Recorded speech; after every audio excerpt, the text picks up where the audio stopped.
Muito bem.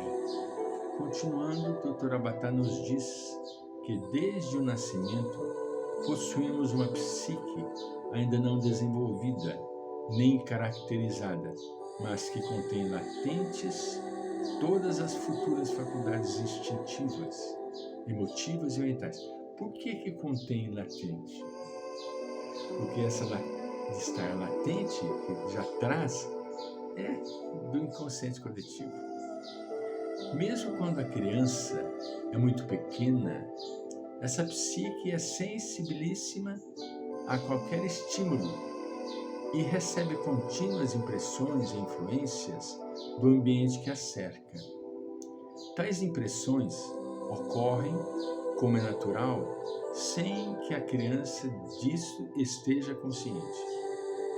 Depositam-se, portanto, abaixo dos níveis de consciência, estratificam-se e assim, pouco a pouco, forma-se o consciente. O que ele relaciona aqui como forma consciente? Forma-se o consciente no sentido pessoal, individual, em vez que o inconsciente, no sentido coletivo, segundo a teoria de Jung, pré-existe ao nascimento. Ele forma o consciente atual, mas não deixa de existir o inconsciente coletivo. Sensações, imagens, recordações, experiências agradáveis e desagradáveis não se destroem, porém vão acumulando-se no íntimo de nós mesmos, seguindo um processo natural e espontâneo. Se a criança viver em um ambiente harmônico, sereno, compreensivo, amorável, seu inconsciente formar-se-á de maneira normal.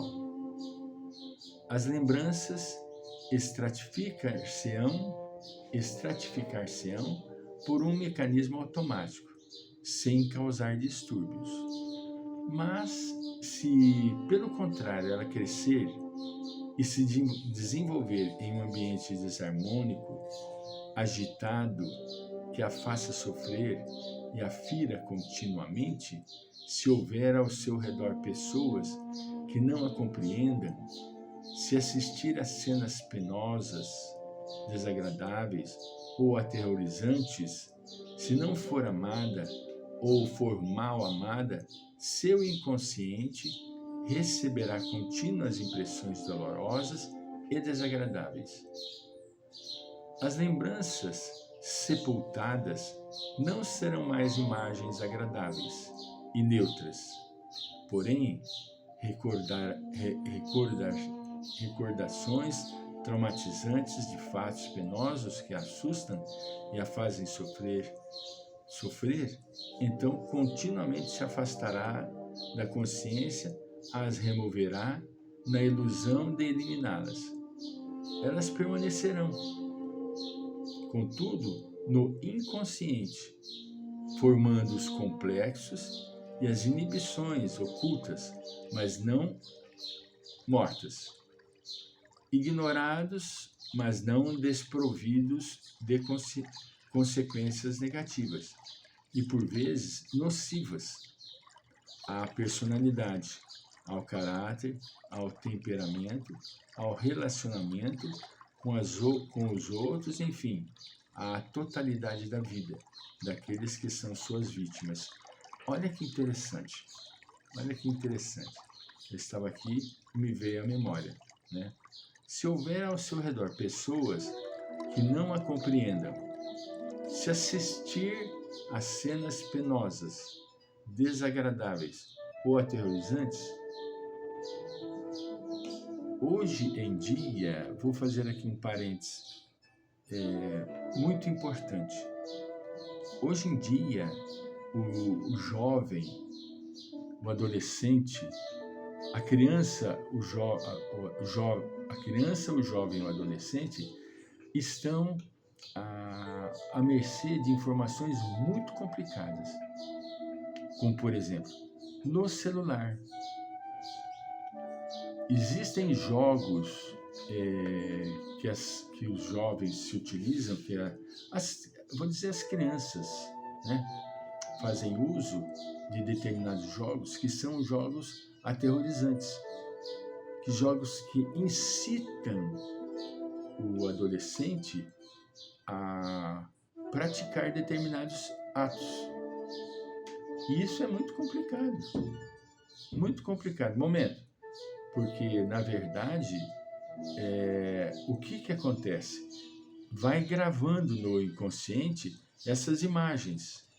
Essas imagens vão sendo gravadas, gravadas e gravadas, para chegar no momento oportuno, essas imagens eclodem, saem para fora, e aí nós poderemos ter um jovem, uma criança, um jovem, um adolescente, com ações de agressividade, de impaciência, de intolerância. Por quê? Porque ele viu lá no celular, no joguinho, todos esses tipos de comportamento. O inconsciente, portanto, continuando, mesmo sendo por sua natureza semelhante em todos os indivíduos, difere pelo seu conteúdo. Outra diferença consiste na menor ou maior dificuldade que se possa ter de entrar em contato com o próprio inconsciente. Entre a parte consciente e a parte inconsciente de nossa psique, há como que um diagrama, uma separação.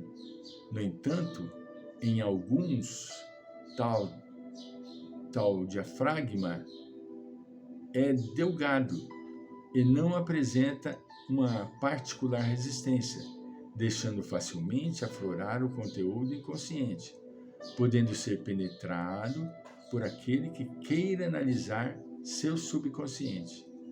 Em outros, o diafragma é muito espesso, resistente, quase impenetrável. É o caso daqueles que têm muitas repressões, conflitos inconscientes e complexos não resolvidos. Veja bem, nós estamos falando aqui de formação. Portanto, é muito interessante que nós reflitamos nas informações que as nossas crianças, os nossos jovens e os nossos adolescentes estão recebendo. Essas pessoas habituaram-se de tal forma a reprimir, seja seus impulsos e exigências, seja as lembranças de experiências penosas e desagradáveis, que inadvertidamente tornaram tais repressões um automatismo inconsciente, criando uma remoção que se repete de forma constante, sem que disso tenham consciência. Levantarão um muro de defesa entre o seu consciente, que quer investigar, e o subconsciente, que se entrincheira atrás desse muro. Veja bem, é tanta repressão, é tanto rechaçamento, tanta embate, que cria-se um muro. E atrás do muro, o subconsciente fica entrincheirado, escondido. Tal processo de defesa inconsciente pode ser útil e necessário em certos casos, pois é como que uma proteção para quem o possui. De fato, se não existissem os complexos e conflitos, aflorariam continuamente, constituindo obstáculo, perturbação e talvez até mesmo fator de malogro, dada a imaturidade do indivíduo em resolvê-los. Pode ocorrer, por outro lado, que com a evolução e a própria maturação do indivíduo, os complexos se resolvam por si ao encontrarem um meio de sublimação espontâneo e natural. Isto Freud trata muito categoricamente sobre a sublimação. Eu tenho aqui um pequenino livro que trata sobre esses aspectos interessantes. E ele coloca até um gráfico que está aqui, não vai ser possível claramente vocês verem, mostrando como se dá a sublimação. Ela bate, rechaça, dá a volta e depois sai. Mas isso não quer dizer que fica resolvido o problema. Não fica resolvido o problema. Não devemos esquecer, continua a doutora Bata, que o inconsciente é feito de energias dinâmicas que procuram sempre uma via de escape. Vocês viram, lá depois vai aparecer claramente para vocês analisarem a sublimação. Tem sempre uma via de escape. E mais cedo ou mais tarde a encontram. Os distúrbios aparecem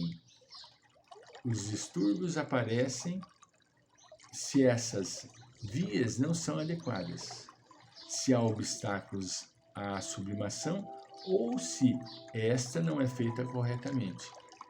Não posso, contudo, segundo o Dr. Bata, deter-me nesse assunto, tratado amplamente por vários estudiosos de psicanálise, havendo para os que estejam interessados abundante literatura. Nós mostramos para vocês e vamos depois citar o livrinho no próximo vídeo. Voltaremos.